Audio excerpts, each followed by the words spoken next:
ఒత్తిడి వల్ల నీ బిడ్డకు శ్వాస సరిగ్గా ఆడటం లేదు. రోమాలు కత్తిరించడానికి ఇంకో గొర్రెను తీసుకొచ్చి పడాయి.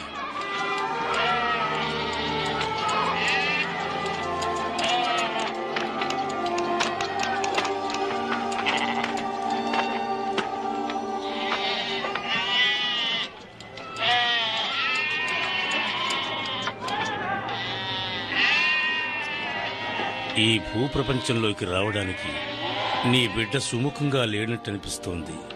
దీనికి ఎవరేం చేయగలరు? ఈ ప్రపంచం ఇంతే మరి.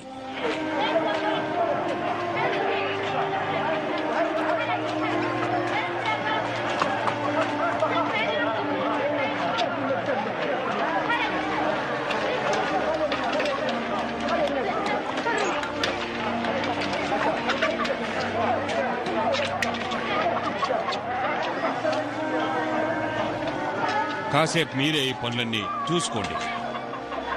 లోతు స్థితిగతులు ఎలా ఉన్నాయో నేను వెళ్ళి చూసొస్తాను.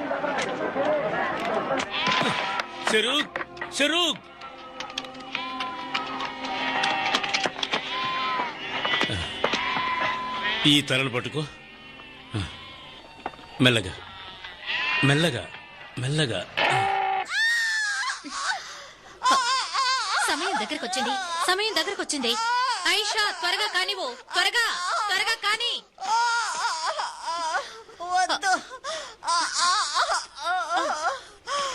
అదే విధంగా మళ్ళీ ప్రయత్నించు. అలాగే ప్రయత్నించు.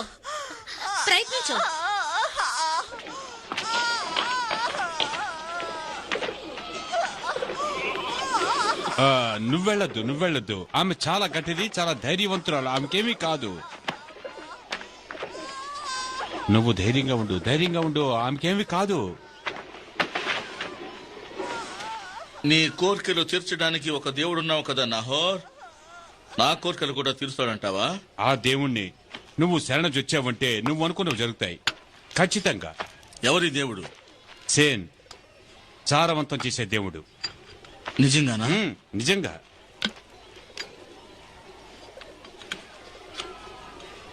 అద్భుతం.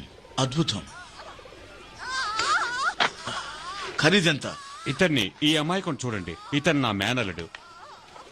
ఇతని భార్యగా ప్రస్తుతం తొలి కాన్పు. ఎంతో చెప్పు. మిత్రమయ న్యాయమైన ధరకే ఇస్తాను. చెప్తాను. ఈ బక్క వెధవ ఒక బిడ్డకు తండ్రి అంటే ఆశ్చర్యంగా ఉంది కదూ. వీడు ఒక బిడ్డకు తండ్రి అవుతున్నాడు. ఎలాగా? వీడు దేవుణ్ణి పూర్తిగా నమ్మినందువల్లే. 4 వెండి నాణేలు. 1 వెండి నాణ్యం. నువ్వేం కంగారు పడకు, భయం లేదు. అంతా సవ్యంగా జరుగుతుంది. నీకేం అవదులే. కాస్త ఓర్చుకో. ఇప్పుడు తన అర్జీ గగ్గోలు పెడుతుంది. తన ఆడపిల్లలను ప్రసవించిందంటే అప్పుడు నువ్వు కెవ్వుమంటావు. కొంచెం తట్టుకోమ్మా, కొంచెం తట్టుకో. చెప్తున్నాను కదా, ఇది తప్పదు మరి. ఓపిక పట్టమ్మా, ఓపిక పట్టు.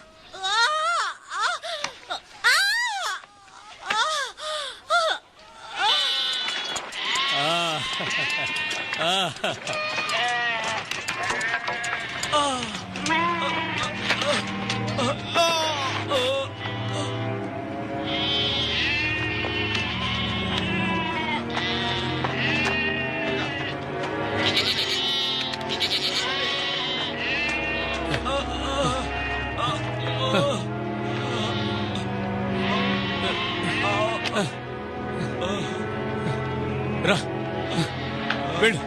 వెంటనే నా సోదరుని రమ్మ, త్వరగా.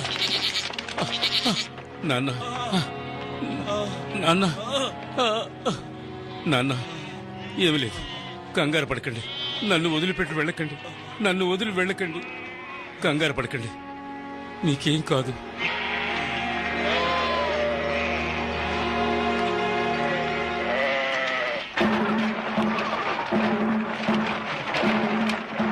మళ్ళీ అనుమతి పొందే వరకు ఈ సంత వీధి మూయబడుతుంది. ఈ స్థలాన్ని వెంటనే ఖాళీ చేయండి. గౌరవనీయులైన సలహాదారు గారు. ఓ, నువ్వు టేరా కుమారుడు నాగౌరి కదూ? నేనెవరో మీకు తెలుసు కదా. ఎందుకు ఈ స్థలాన్ని ఖాళీ చేయమంటున్నారు? అమ్మవలసిన వస్తువులు ఇంకా చాలా ఉన్నాయి. ఇది తేరాకు అతనికి సంబంధించిన వాళ్లకు భూమి గుత్తకు ఇవ్వడానికి ప్రభుత్వ ఒప్పందానికి సంబంధించిన విషయం. అందువల్ల మీ తండ్రి న్యాయసభకు రమ్మని ఉత్తర్వులు జారీ చేసేందుకు వచ్చాను. మన ఒప్పందం ప్రకారం ఈరోజు సాయంత్రంతో గడువు తీరిపోయింది. గడువు పొడిగించుకోకపోతే నువ్వు మీ వాళ్ళు ఈ దేశాన్నించే బహిష్కరించబడతారు. గౌరవనీయులైన ప్రభుత్వ సలహాదారు గారు, ఈ విషయాన్ని గురించి మండు టెంట్ లో ఎందుకు చర్చించాలి? కొంచెం ఆలోచించండి. రాజుగారు ఇక్కడికి రాబోతున్నారు. వెంటనే పేడను తొలగించండి. అయ్యా, ఏంటో చెప్పు. మీ నాన్నగారు నాన్న, మీరంత త్వరగా కోలుకున్నందుకు నేను దేవుళ్ళందరికీ కృతజ్ఞతలు తెలియజేస్తున్నాను. హ, మళ్ళీ ఆ దుర్మార్గులతోనూ రాజుతోనూ పోరాడక తప్పటం లేదు. సోదరా, 23 సంవత్సరాలు చాకచక్యంగా నువ్వు అతన్ని మెప్పించావు. ఇక మీదట కూడా అలాగే మెప్పించగలవు. రాబందులకు జీవితాంతం తిండి పెట్టక తప్పదా? ఆ లెక్కలు నువ్వు తర్వాత చూడొచ్చు కదా. మీరు నవ్వుతూ ఉంటే బాగా కోలుకుంటున్నారనిపిస్తోంది. మనం చేయాల్సిన పనులు చాలా ఉన్నాయి. నాన్న, దయచేసి మీరిక్కడే ఉండండి. రాజుగారితో నేను మాట్లాడి వస్తాను. రాజుగారు నాతో ఒప్పందం కుదుర్చుకున్నారు. నీతో కాదు, నాతో. నువ్వేం మాట్లాడకు. నహోర్ మాట్లాడతాడు. వీళ్ళని గురించి తనకు బాగా తెలుసు. మనం సంపన్నం కావడానికి కారకుడు వాళ్ళే. ఆ సంగతి నహోర్కి తెలుసు. మాట్లాడే విధం తెలుసు. అవును, నువ్వు నోరు తెరవకుండా ఉంటేనే మంచిది. హారాన్ దేశపు రాజు అస్తిటాకిన్ టేరా మరియు అతని జట్టుకు సంబంధించిన మనుషులు చేసుకున్న ఒప్పందం ఈ రోజుతో ముగుస్తుంది. ఇక ఇది చెల్లదు. ఈ రోజు సూర్యాస్తమయంతో ఈ ఒప్పందం పూర్తయిపోయింది. ఇక వెంటనే కొత్త ఒప్పందం చేసుకోవాలి. నాహోర్ అనబడే నేను నా తండ్రి తరఫున మాట్లాడుతున్నాను. హారాన్ దేశపు రాజుగారి గొప్పతనం గురించి ఈ ప్రపంచానికి తెలియపోయినా మాకు తెలుసు. వారి ఏలుబడిలో మేము సుఖశాంతలతో ఏళ్ల తరఫున బతుకుతున్నందుకు మా కృతజ్ఞతలు. కృతజ్ఞతలు ఆకలి బాధల్ని తీర్చలేవు. మీరేమిస్తారు? కొత్త సంవత్సరం నుంచి మునపట్లాగనే బలిసిన మేకలు, పశువులు, రత్న కంబిళ్ళు, శుభ్రం చేసిన చర్మాలతో పాటు వెండి నాణాలు రాజుగారికి సమర్పించుకుంటాం. ఇవి మాత్రమేనా? ఇంకా బహుమతిగా రాబడిలో 4వ వంతిస్తాం. మీ నీతి నిజాయితీలను, మీ శ్రమించే తత్వాన్ని మేము అభినందిస్తున్నాము. కానీ రాబడిలో నుంచి 4వ వంతు కాదు, మా పచ్చిక పొలంలో వేటకు గాను మీరు సగభాగాన్ని మాకు ఇవ్వాలి. ఏంటి మాట్లాడరే? సగభాగమా? రాజుగారు, సగభాగమా అనేది అంత సమంజసం కాదు. ఇది మా వల్ల జరిగే పని కాదు. అయితే మేము సంతాపాన్ని తెలియజేయడం తప్ప ఇంకేమీ చేయలేము. మీరు వెంటనే ఈ భూమిని వదిలి వెళ్లిపోండి. పూజ్యులైన మహారాజా, మమ్మల్ని ఎందుకిలా బాధ పెడతారు?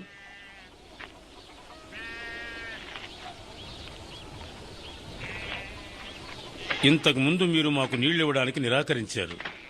మేము బావులు తవ్వాం. ఆ బావుల్ని మా దగ్గర నుంచి సంగ్రహించారు. అది జ్ఞాపకం ఉన్నదా? మీరెందుకు పనికిరాని బంజరు భూములను మాకిచ్చారు. కానీ మేము కష్టపడి వాటిని పండించిన తర్వాత వాటిని మా దగ్గర నుంచి బలాత్కారంగా లాక్కొని మమ్మల్ని తరిమి కొట్టారు. మీ రైతులు ఆ భూమిని పండించి సంపన్నులయ్యారు, కానీ మాకేమీ ఇవ్వలేదు. అన్యాయం. మా రక్తం చిందించి మీకు విజయాన్ని చేకూర్చాం. హారాను స్వర్గభూమి కావడానికి మేమెంతో శ్రమించాం. మీరు శ్రమించారా?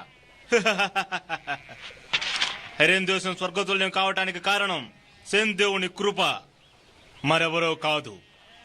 ఊరు దేశం నుంచి దేశ దిమ్మురులుగా తిరుగుతూ వచ్చిన మీరు ఇక్కడికి వచ్చిన తర్వాత నా తల్లో పేనులా నన్ను ఇబ్బంది పెట్టారు. నాకు తలనొప్పిని తెప్పించి దాన్ని 2 చేశారు. మీరు నాకు 2 వంతులు ఇచ్చే తీరాలి. మా తెగ పెరగడానికి కారణం మా సంతానమే. మా ఆడవాళ్లు సంతానవతలవుతున్నారు గనక మేము సగభాగం ఇవ్వాలా? అందరూ ఆడవాళ్లు కాదు. ఉదాహరణకి నీ భార్య చాలా గొప్ప అందగత్తె, కానీ ఆమె వల్ల ఏదో ఒక సమస్య ఉన్నట్టు విన్నాను. మహారాజు గారు ఆదేశించినట్టుగా సగభాగం ఇవ్వడానికి మేము సిద్ధంగా ఉన్నాం.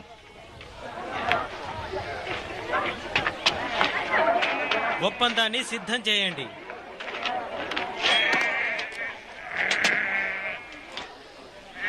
ఈ ఒప్పందానికి నేను కట్టుబడకపోతే ఈ మేకకు పట్టిన గతే నాకు కూడా పడుతుంది.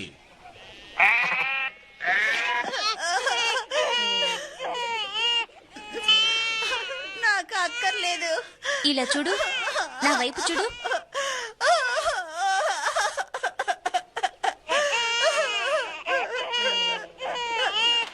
నీకేం కాదు, కాస్త ఓర్చుకో, నేనున్నానుగా. ఇంకెలాంటి బాధ లేదు. ఈ అల్లం తేనీరు తను తాగితే చాలు. ఒలకపోసింది బుద్ధిహీనురాలు.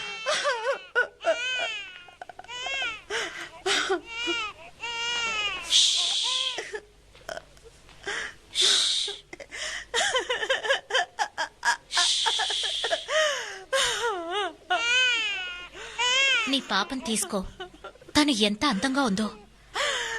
ఆకలేస్తున్నట్టుంది, తీసుకో. ఇది ఆడపిల్ల, పని మనిషికి ఇవ్వండి, నన్ను వదిలేయండి.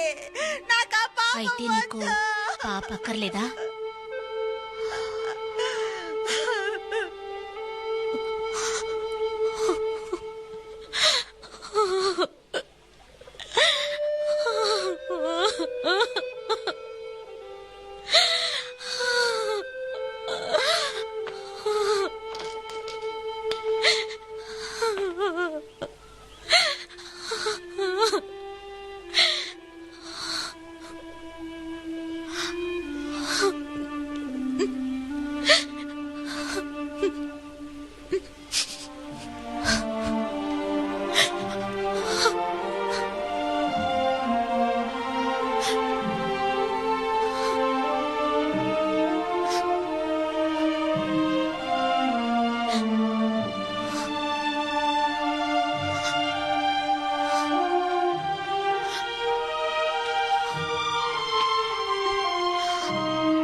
నన్ను క్షమించండి సారా. బహు సంతాన ప్రాప్తిరస్తు.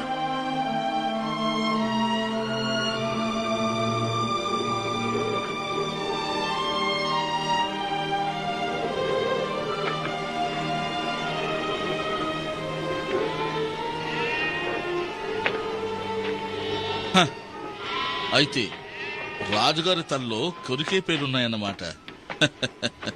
తల మీద కిరీటం పెట్టిన రాజుగారి తల్లో పేర్లు కొరకుండా ఉంటాయా అద్భుతం. ఏమిటి? చాలా అద్భుతంగా చెప్పావు.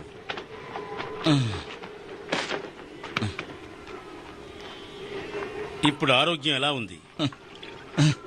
నిన్నటి భోజనంలో ఏదో లోపం, ఇప్పుడు పర్వాలేదు. లోటు గురించి నాకు సంతోషం.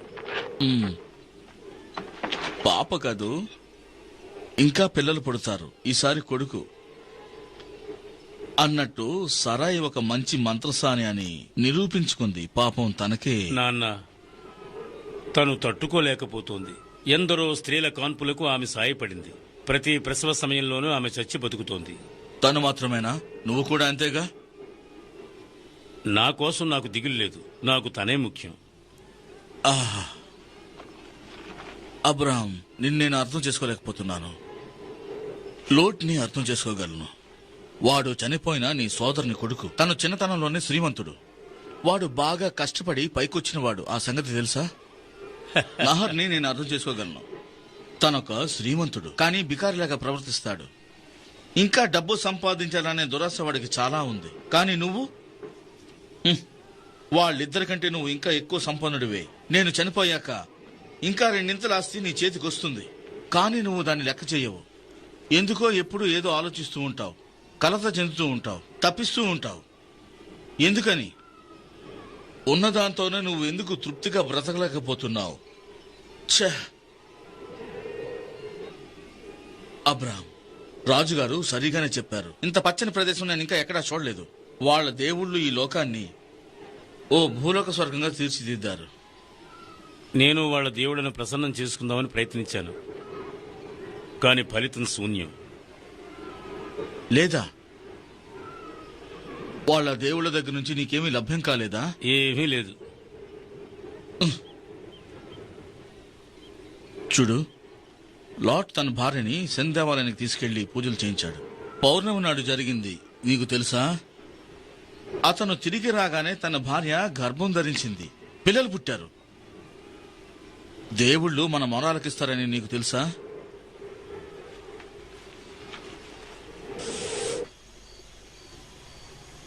ఏంటి ఆలోచన?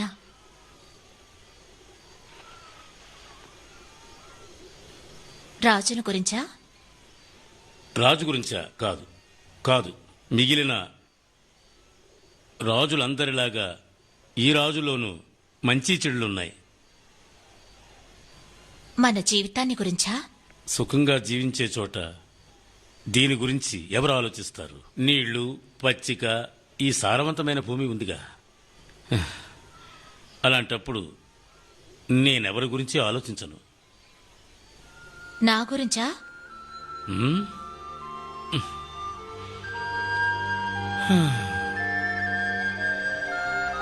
నీ గురించి కాదు కాదు కాదు.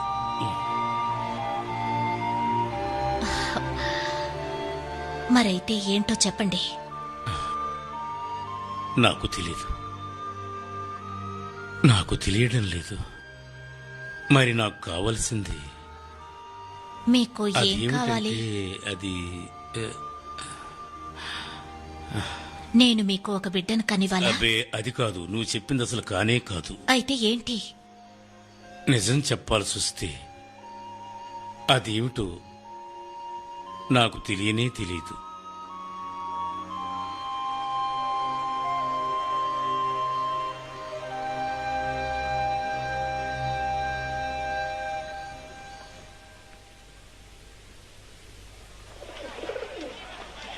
నాన్న, సారాయి ఒక అందమైన మంచి అమ్మాయి, అండంలో సందేహం లేదు. కానీ ఎంతైనా ఒక ఆడదే కదా.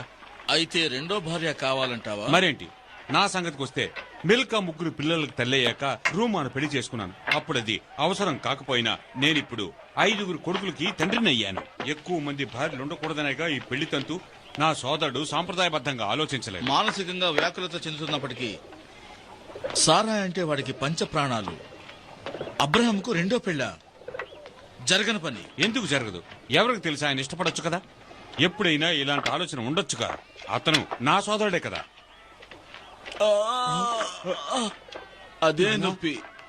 ఆగండి, ఇది నాకు అలవాటైపోయింది. అప్పుడప్పుడు ఈ నొప్పి రావడం నాకు మామూలుగా జరిగేది. అబ్రహం, కొంచెం లోపలికి రా. నేను నీకోటి చూపించబోతున్నాను. ఇది నేను ఉద్రేకం చేస్తుంది. ఎలా ఉంది? ఇందులో దైవశక్తి చాలా దాగి ఉంది. కొన్ని రకాల మూలికలున్నాయి. అవేంటో నాకు తెలియదు. రుచిగా తెలియకపోయినప్పటికీ కానీ సంతాన ప్రాప్తిని కలిగించే అద్భుతమైన శక్తి ఇందులో ఉంది. దీన్ని చూపించడానికా నన్ను ఇక్కడికి రమ్మన్నది? అవును అవును, నీకు ఇది చెప్పడం మంచిదనుకున్నాను. అబ్రహం, ఈ రాత్రి దీన్ని నువ్వు కొంచెం ఉపయోగించి చూడండి. రూమా కూడా నేను దీన్నే ఉపయోగించాను.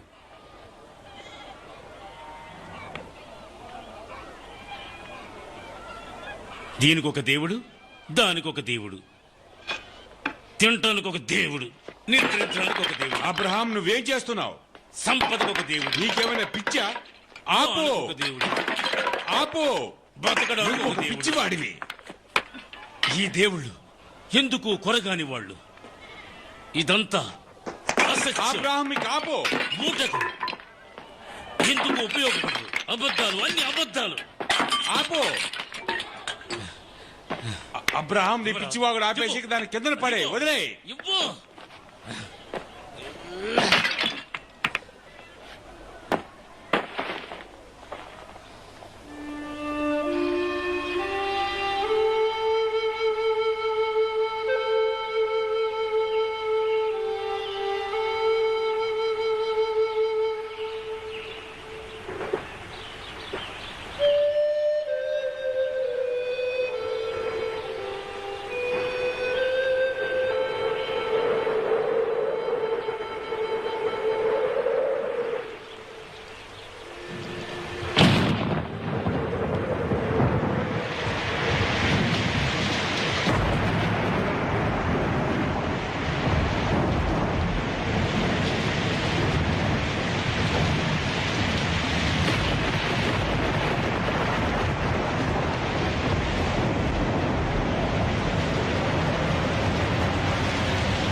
అబ్రాహం అబ్రాహం అబ్రాహం అబ్రాహం అబ్రాహం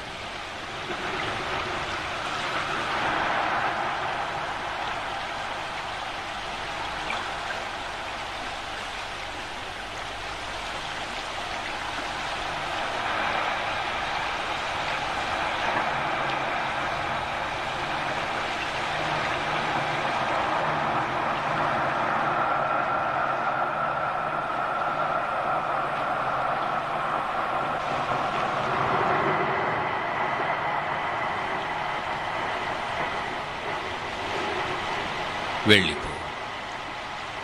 మీ తండ్రి గారి ఇంటి నుంచి వెళ్ళిపో. మీ తండ్రి గారి ఇల్లా? నా తండ్రి గారి ఇల్లా? ఏమిటి? నేను నీకొక ప్రదేశం చూపెడతా. దేశాన్ని చూపిస్తాను. ఒక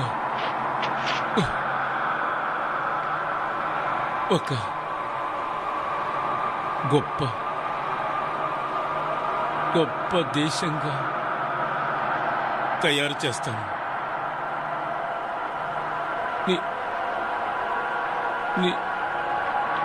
నీ మేలు కోరే వాళ్ళందరికీ నేను మేలు చేస్తాను. నీకు కీడు తలపెట్టే వాళ్ళకి నేను కీడు చేసి వాళ్లను శపిస్తాను. నిన్ను నీ వాళ్ళని కరుణించి ఆశీర్వదిస్తాను. కరుణించి ఆశీర్వదిస్తాను.